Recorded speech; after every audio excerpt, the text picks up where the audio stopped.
Hello दोस्तों, कैसे हैं आप लोग? मस्त होंगे।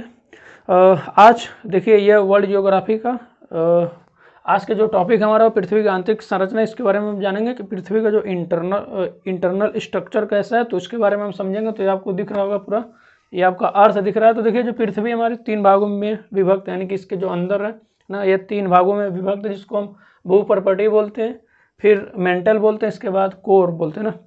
तो देखिए ये हमारी पृथ्वी है। पृथ्वी आपको दिख रहा होगा, पूरा डायग्राम बना है पूरा, उसके बारे में आज हम डिस्कस करेंगे। तो यह देखिए जो वर्ल्ड जियोग्राफी का जो हमारा भौतिक वाला पार्ट चला ना, फिजिकल जियोग्राफी जो चली, भौतिक भूगोल, उसमें यह पृथ्वी जो चैप्टर है पृथ्वी, उससे रिलेटेड है। तो आज हम इसके बारे में चर्चा करेंगे। तो सबसे पहले हम बात करेंगे जो हमारी पृथ्वी है ना, उसका जो रेडियस कितना है। तो हमारी पृथ्वी का जो रेडियस है वो आपको दिख रहा होगा 7378 किलोमीटर, लगभग 7378 किलोमीटर है हमारी पृथ्वी की जो रेडियस समझ रहे हैं। पृथ्वी यानी कि पृथ्वी को अगर आप नापना चाहेंगे तो उसकी जो बीच की गहराई से आप पूरा ऊपर तक आएंगे ना, तो उसको हम बोलेंगे, यानी कि आप उसकी गहराई तक जाएंगे तो उसको हम बोलते हैं रेडियस, समझ गए। यानी कि मान लेते हैं हमारी पृथ्वी है, तो आप इसको यहाँ समझ सकते हैं। यहाँ से चलना शुरू किया, इसके मध्य भाग तक जाएंगे तो टोटल कितना है, 6378 किलोमीटर है। ये हमारी पृथ्वी है। और इसका अगर औसत घनत्व की बात करें ना, तो इसका जो औसत घनत्व है वह एवरेज डेंसिटी इसका है 5.5 ग्राम प्रति सेंटीमीटर क्यूब, यानी कि 5.5 ग्राम प्रति सेंटीमीटर क्यूब इसका जो डेंसिटी है। पृथ्वी का जो डेंसिटी है 5.5 ग्राम प्रति सेंटीमीटर क्यूब है। अगर देखिए इसमें अगर आप गहराई में जाएंगे ना, जैसे जैसे पृथ्वी की गहराई में जाएंगे तो जो टेम्परेचर होगा बढ़ता जाएगा, दबाव बढ़ता जाएगा, दबाव बढ़ेगा, टेम्परेचर बढ़ेगा, इसके साथ जो घनत्व डेंसिटी वो भी बढ़ती भी जाएगी ना। अब पृथ्वी में 3 पार्ट होते हैं, आपको पता होगा। पृथ्वी की अगर इंटरनल स्ट्रक्चर की बात करें तो इसमें 3 पार्ट होते हैं। पहला होता है हमारा भूपर्पटी, जिसको हम बोलते हैं भूपर्पटी हो गया, दूसरा हो गया हमारा मेंटल, और तीसरा हो गया कोर। ये आप इसमें भी देख सकते हैं और इसको भी देख सकते हैं, दोनों में आप समझ सकते हैं। तो बात करेंगे पहले हम भूपर्पटी की, तो आपको पता चल गया होगा 3 पार्ट होते हैं भूपर्पटी। अगर इसकी हम लेंथ देखें भूपर्पटी का ना, तो यह तकरीबन आपको, ये हमारा अर्थ हो गया, ये अर्थ का कटा हुआ भाग है और ये अर्थ है, तो आप दोनों में समझ सकते हैं। तो देखिए इतना जो पार्ट है ना, ये बीच वाला हम इसमें बताते चल रहे हैं। इतना जो पार्ट है यह है भूपर्पटी, ये इतना। और यह पार्ट क्या है ना, ये जो इतना पार्ट है यह तकरीबन 0 से 100 किलोमीटर तक पाया जाता है। यानी कि भूपर्पटी आप ऊपर के भाग को बोल सकते हैं। पृथ्वी के ऊपर वाला जो आवरण होता है उसको हम भूपर्पटी बोलते हैं, जिस पर आपको सारे महाद्वीप मिल जाएंगे और कॉन्टिनेंट और ओशियंस भी मिल जाएंगे। तो इसी के ऊपर, यानी कि सबसे ऊपरी परत को हम भूपर्पटी बोलते हैं।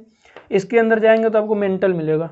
मेंटल देखिए तकरीबन 29 यानी 2900 किलोमीटर तक पाया जाता है मेंटल ना। मेंटल जो तकरीबन 2900 किलोमीटर तक पाया जाता है, आप इसमें भी समझ सकते हैं और इसमें भी देख सकते हैं। तो आप ये देखिए यहाँ से इतना जो पार्ट है यह भूपर्पटी है, जो 0 से 100 किलोमीटर तक है। और इसके नीचे आएंगे तो आपको यहाँ से यहाँ तक तकरीबन 2900 किलोमीटर तक मेंटल पाया जाता है, जिसका अगर घनत्व की बात करें, अगर मेंटल का घनत्व है तो 3.4 ग्राम प्रति सेंटीमीटर क्यूब है। जो मेंटल का घनत्व है 3.4 ग्राम प्रति सेंटीमीटर क्यूब। अब देखिए मेंटल और ये जो भूपर्पटी, इसमें थोड़ा सा संक्रमण मंडल पाया जाता है। संक्रमण यानी दोनों मिक्स होते हैं, तो उसको हम बोलते हैं संक्रमण मंडल। यह तकरीबन 10 से ना 200 किलोमीटर तक पाया जाता है। जो हमारा संक्रमण मंडल है यह तकरीबन 10 से 200 किलोमीटर तक पाया जाता है। यानी कि संक्रमण मंडल का मतलब यह हुआ कि जो हमारा, इसमें आपको भूपर्पटी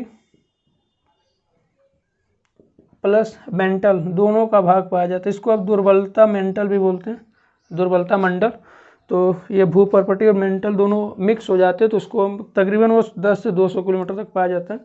और अगर दुर्बलता मेंटल की टोटल बात करें तो आप समझ गए होंगे। फिर इसके बाद जब नीचे आएंगे और नीचे आएंगे तो मेंटल पाया जाता है। मेंटल के नीचे आएंगे तो आपका क्रोड पाया जाता है। क्रोड यानी कोर भी बोलते हैं, आप इसमें भी देख सकते हो, इसमें भी। तो देखिए जो कोर होता है ना, इसके 2 पार्ट होते हैं। हमारी जो पृथ्वी है ना वो बीच में, मतलब एकदम जो सेंटर पार्ट है उससे थोड़ा सा कोर में ही ना लिक्विड पाया जाता है, लिक्विड में है ना। यानी कि अगर ये हमारा टोटल यहाँ से यहाँ तक कोर हो जाए, ये देखिए हमारा टोटल यहाँ से यहाँ तक कोर है, तो लिक्विड जो आउटर कोर है ना, जो हमारा कोर है, जिसमें से आउटर कोर जो है,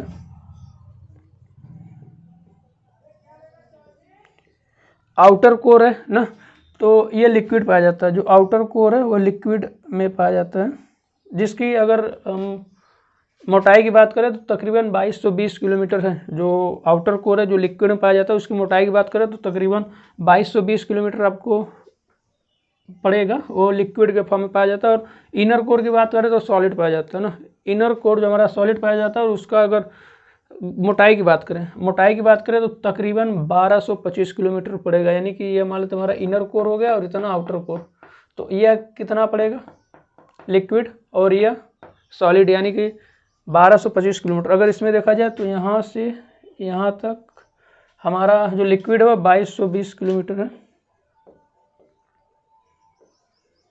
यह तकरीबन 2220 किलोमीटर जो कि लिक्विड में पाया जाता है।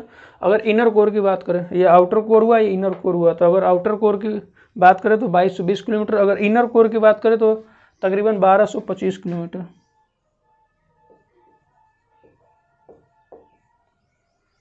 यह तकरीबन 1225 किलोमीटर पाया जाता है, इसकी मोटाई है। अब देखिए जो हमारा कोर होता है यानी जो क्रूड होता है ना, इसको हम नीफे भी बोलते हैं। नीफे इसलिए बोलते हैं क्योंकि इसमें निकिल और फेरस यानी कि निकिल और लोहा पाया जाता है, इसलिए इसको हम नीफे भी बोलते हैं। जो हमारा कोर वाला पार्ट होता है उसको हम नीफे भी बोलते हैं। नीफे इसलिए बोलते हैं क्योंकि उसमें निकिल और लोहा दोनों पाया जाता है।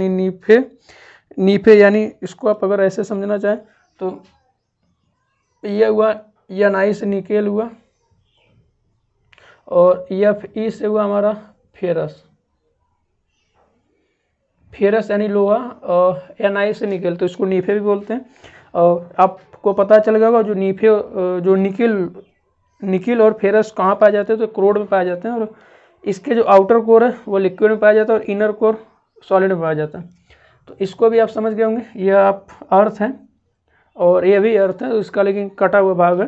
तो यहाँ थोड़ा सा बात करते हैं हम भूपर्पटी की बात करें। देखिए जो भूपर्पटी का जो हमारा सबसे बाहरी भाग होता है वो भंगुर होता है। सबसे बाहरी भाग यानी ऊपर का भाग जो होता है भंगुर होता है। मिट्टी देखेंगे, भंगुर का मतलब, भंगुर देखिए किसको बोलते हैं, भंगुर जो आराम से टूट जाए, थोड़ा सा प्रेशर पड़े तो वो टूट जाए, चकनाचूर हो जाए।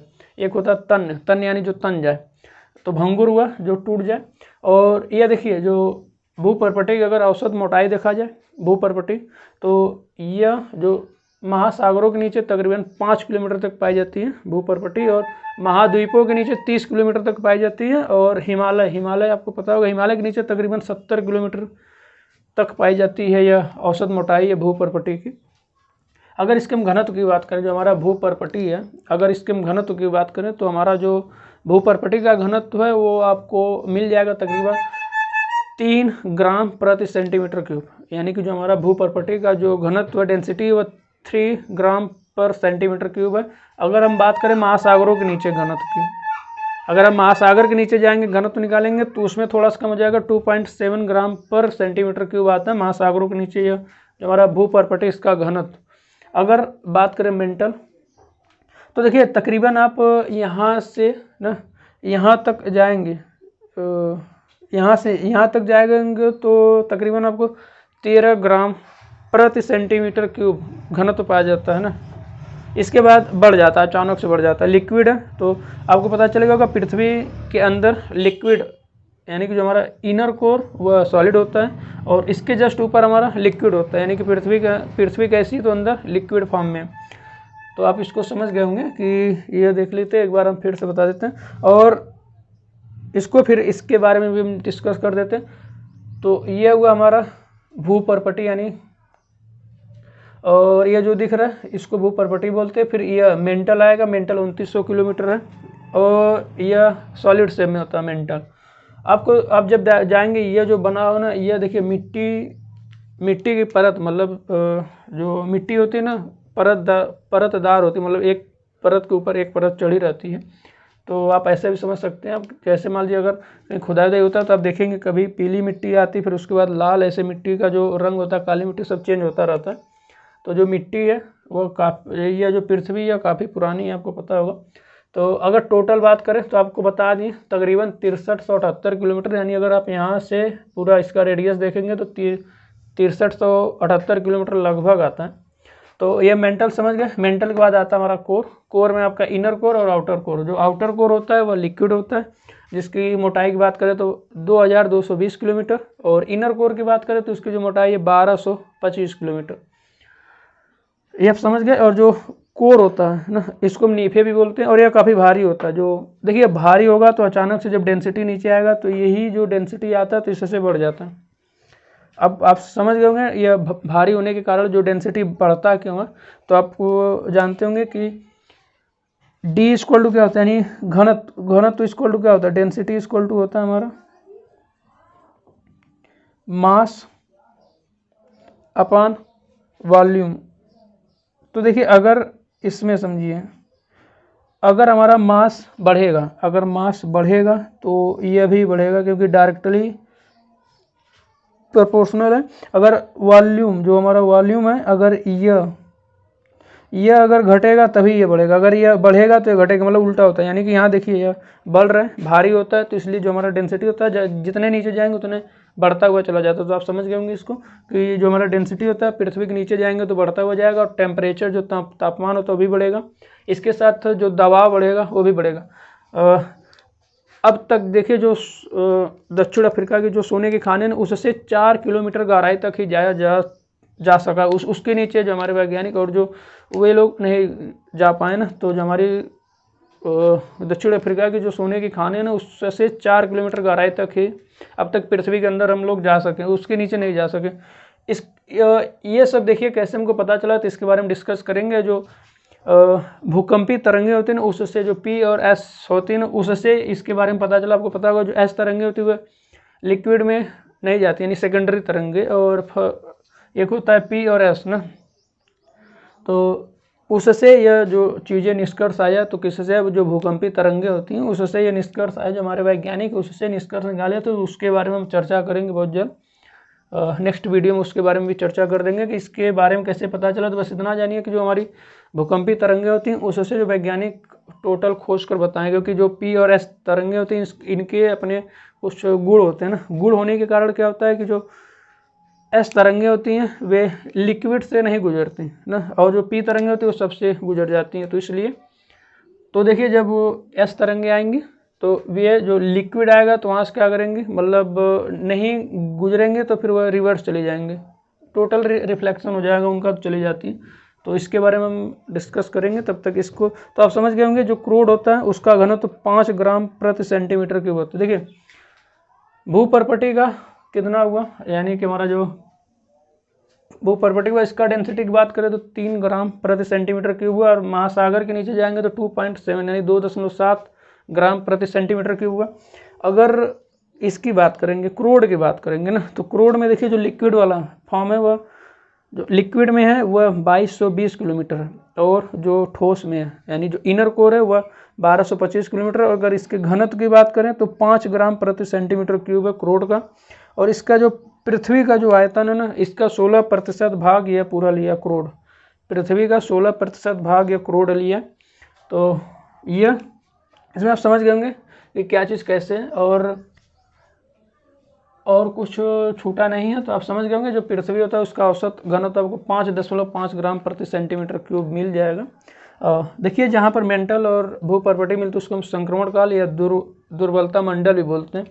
तो उसका जो होता है 10 से 200 किलोमीटर होता है, यानी कि टोटल अगर देखा जाए तो सबको जोड़ देंगे तो तकरीबन 6378 किलोमीटर आ जाएगा। तो ये रहा पूरा पृथ्वी की आंतरिक संरचना। इसको आप समझ गए होंगे क्या चीज़ होता है, कैसे होता है ना। तो वीडियो अगर पसंद आए तो लाइक करिए, शेयर करिए और सब्सक्राइब भी करिए। धन्यवाद। और नेक्स्ट वीडियो में हम बात करेंगे वही P और S भूकंपी तरंगों के बारे में। तब तक के लिए धन्यवाद।